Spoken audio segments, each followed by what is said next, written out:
Ya, seperti yang disampaikan oleh Bapak Presiden di Pangkalan Udara Halim Perdana Kusuma ya, beliau menghargai keinginan dari Menteri Menko Polhukam untuk mengundurkan diri. Jadi itu adalah hak dan pilihan politik dari Pak Mahfud pribadi. Jadi Presiden sangat menghargai keinginan itu. Tentu juga yang kedua adalah kita menghormati keinginan Pak Mahfud untuk bertemu dengan Presiden. Karena tadi disampaikan oleh Pak Mahfud, beliau ingin menyampaikan secara langsung surat pengunduran diri itu kepada Presiden. Ini sesuatu yang tentu saja harus kita hormati keinginan beliau. Dan kita tahu sekarang ini Presiden sedang berada di daerah dalam rangka kunjungan kerja dan beliau akan kembali besok malam ke Jakarta. Dan tentu setelah itu kita bisa tahu kapan bisa dijadwalkan pertemuan antara Pak Mahfud dengan Presiden. Gimana?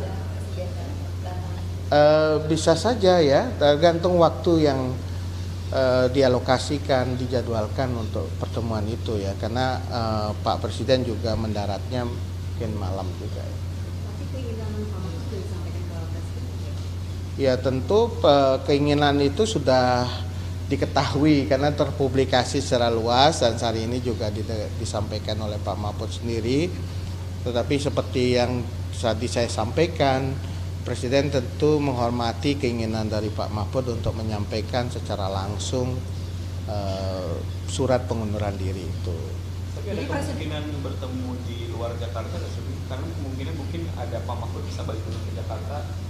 Belum, karena Pak Mahfud juga ada agenda. Ya hari ini beliau ada di Lampung, kemungkinan setelah itu juga ada agenda-agenda lain. Ya tentu juga menyesuaikan dengan waktu bersama ya, Pak Mahfud agenda dengan kampanye, Presiden kembalinya baru besok malam gitu. Jadi untuk konfirmasi berarti Presiden sekarang posisinya sudah tahu ya bahwa Prof Mahfud itu akan mengundurkan diri gitu dari jabatannya sebagai Menko Polhukam.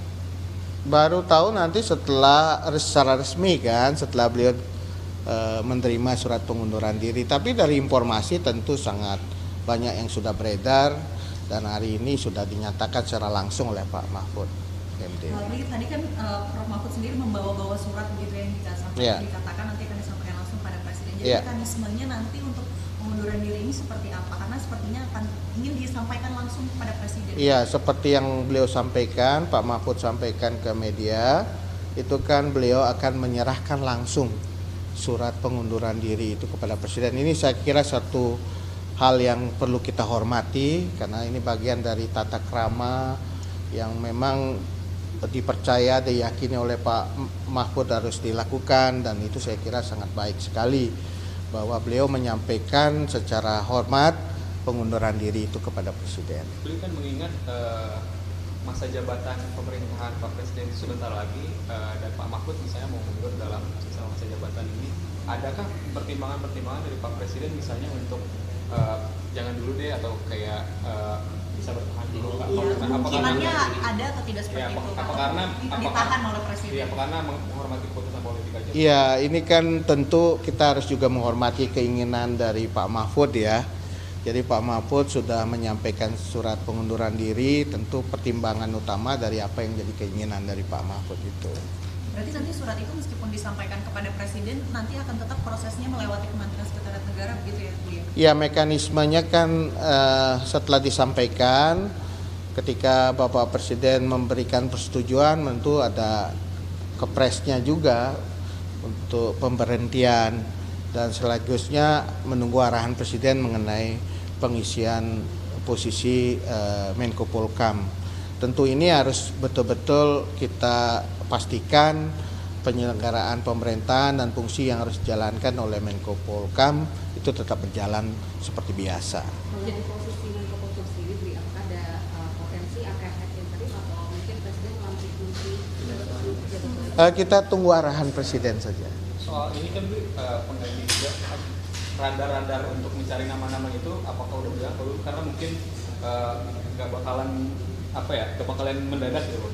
Apakah sudah ada nama-namanya atau dari parpol atau non parpol? Iya, Bapak Menko aja belum menyampaikan suratnya, kita sudah berpikir soal pengganti. Kita hormati dari apa yang menjadi langkah Pak Menko Polhukam. Beliau sangat luar biasa bisa mengikuti tata krama yang sebenarnya sangat bagus sekali. Jadi tidak begitu saja dengan surat, tetapi beliau ingin menyampaikan langsung kepada Presiden. Ini sebuah tata krama ketimuran yang memang harus kita jaga dan kita hormati. Ketika beliau ditunjuk oleh Presiden menjadi Menko Polhukam dengan terhormat, tentu berhentinya juga dengan hormat. Itu saya kira sebuah hal yang perlu kita hargai dan hormati, dan kita belum membicarakan soal pengganti karena beliau sendiri sudah baru akan menyampaikan berencana akan diterima oleh Bapak Presiden. Tapi ini pertanyaannya kan ini kalau misalnya memang besok bertemu gitu, berarti kan tanda tangan surat untuk Presiden itu kemungkinan di tanggal 3 gitu ya. Sedangkan pemilu ini di tanggal 14 Februari. Bagaimana kemudian menjaga supaya pemilu ini bisa tetap damai? Tapi Menko Polhukam ini posisinya akan seperti apa? Apakah ad interim? Apakah akan langsung ditunjuk? Jadi itu yang iya, yang prinsip utamanya adalah penyelenggaraan pemerintahan termasuk tugas dan fungsi Kemenko Polhukam harus tetap berjalan. Saya kira itu yang jadi prinsip utama. Mengenai siapa, apakah nanti akan ada menteri ad interim atau akan langsung definitif, itu akan menjadi bagian dari putusan dari Bapak Presiden yang kan segera akan disampaikan setelah beliau menerima Pak Mahfud. Jadi kita tidak membicarakan mengenai hal itu sekarang. Tetapi mengenai penyelenggaraan pemilu, saya yakin dengan sistem yang kita miliki dengan baik, yang sudah teruji keandalannya melalui institusi-institusi penyelenggara pemilu, kemudian dalam institusi pemerintahan juga kita tahu sudah berjalan dengan baik. Saya kira kita berharap tidak ada masalah yang terkait dengan pengunduran diri dari Pak Menko Polhukam. Proses penyelenggaraan pemerintah, fungsi-fungsi Kemenko Polhukam tetap berjalan dengan baik. Berarti Sampai saat ini belum ada, dan kita juga bisa memastikan bahwa roda penyelenggaraan pemerintahan tetap berjalan dengan baik. Menteri-menteri bekerja menjalankan tugasnya juga dengan baik. Tentu itu kita harus betul-betul hormati dan kita jaga ya. Proses penyelenggaraan pemerintahan itu kan dilakukan untuk kepentingan masyarakat, kepentingan bangsa dan negara.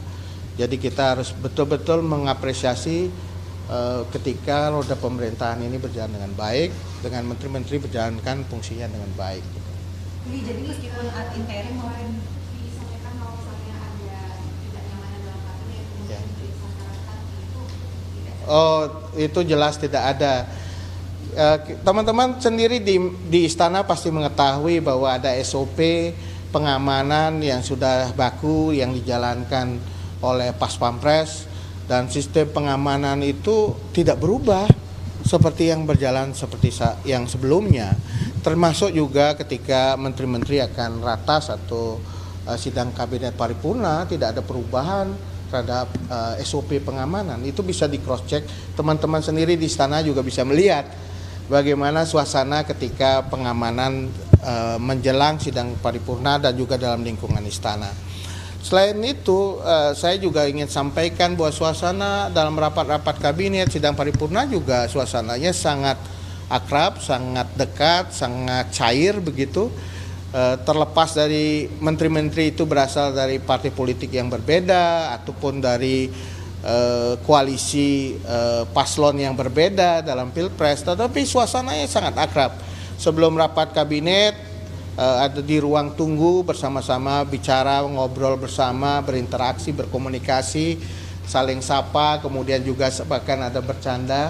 Bahkan dalam sidang kabinet paripurna itu disediakan ngopi dulu kan, ngeriung begitu, ngopi, menikmati hidangan sambil ngobrol. Dan kira tidak ada sekat-sekat suasana pemilu 2024 di dalam rapat kabinet. Dan itu saya kira satu hal yang menunjukkan bahwa suasana keakraban, kedekatan, dan bagaimana juga suasana yang begitu kompak juga terbangun di dalam sidang-sidang kabinet, termasuk dalam proses pengambilan keputusan. pengambilan keputusan semua menteri yang terkait dengan tema yang dibahas juga diundang, dan kemudian proses pengambilan keputusan dalam rapat juga setiap menteri diberikan ruang untuk berbicara, menyampaikan pendapat dan gagasannya pada perdebatan sebelum nanti diputuskan oleh Bapak Presiden. Jadi semua terlibat dalam proses sidang-sidang kabinet atau rapat-rapat kabinet. Jadi yang sebelumnya sempat disampaikan Prof. Mahfud MD bahwa sekarang keakraban itu yang justru hilang di rapat-rapat kabinet yang biasanya ngariung, sekarang jadi sibuk sendiri-sendiri itu. Saya tidak melihat itu berubah ya, bahkan bisa di cross check dengan menteri-menteri lain ya, gimana suasana sidang-sidang kabinet, rapat kabinet sebelum sidang, pada saat sela-sela sidang maupun sesudah sidang, keakraban dan juga kekompakan dari menteri di kabinet itu sangat kuat gitu. Jadi saya kira kita bisa melihat situasinya. Teman-teman juga sebelum sidang kabinet kan biasanya bisa sempat ngerekam kan bagaimana perbincangan antar menteri itu terjadi gitu. Itu boleh isu lain di luar